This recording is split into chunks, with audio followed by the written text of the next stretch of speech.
On va traiter dans cette vidéo un exemple d'application relatif à la transmission de deux gènes indépendants.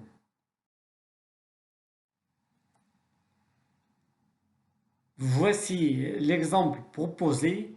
Vous lisez bien l'exercice, vous essayez de le faire, ensuite vous passez à la correction.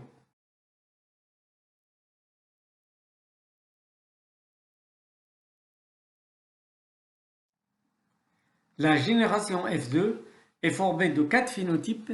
La proportion des drosophiles avec des yeux rouges sombres, c'est 77 divisé par 134, ce qui correspond à environ 9 16e.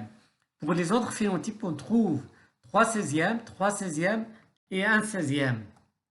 Ces proportions observées sont compatibles avec les proportions classiques 9, 3, 3, 1 qui sont habituellement observées dans le cas de deux gènes indépendants.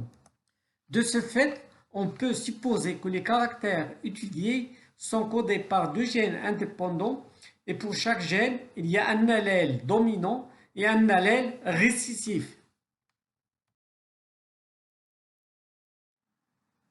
On a supposé que les caractères observés sont codés par deux gènes indépendants.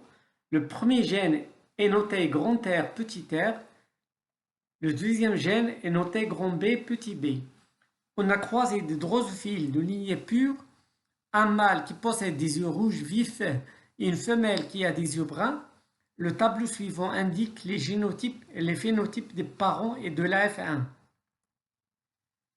Les génotypes des parents sont respectivement grand R, petit b, et petit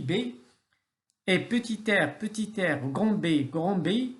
Les individus de la F1 sont donc hétérozygotes pour les deux gènes.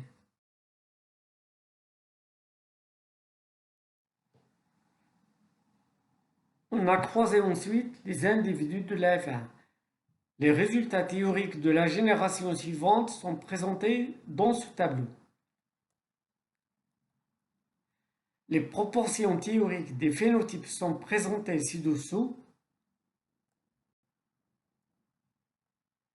Pour le premier phénotype, la proportion théorique c'est 9 16e. Pour le deuxième phénotype, cette proportion est de 3 16e. Pour le troisième phénotype, c'est-à-dire œil brun, c'est également 3 16e.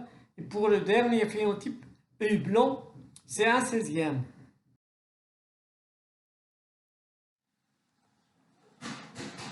Comme le montre le tableau suivant, les proportions observées des phénotypes de la F2 correspondent exactement aux proportions théoriques, ce qui montre que les caractères étudiés sont codés par deux gènes indépendants.